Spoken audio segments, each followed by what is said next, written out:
That's a cool, brisk November 1st here in Indiana in 2012 out here at the CTX 3030. Garrett pinpointer.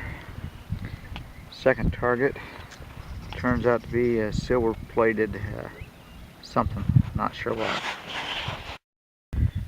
Well, this place where I'm hunting today used to be an old house here, two old houses, matter of fact. We found so many wheat pennies here, we dubbed it the wheat field, and it just gave up another one. Well, there's my second wheat penny of the day. Looking pretty good. I'm back from my hunt. I hunted about an hour. Not really too bad. I got 4 wheat pennies and a moil penny. 2 belt buckles. One's a piece of junk here.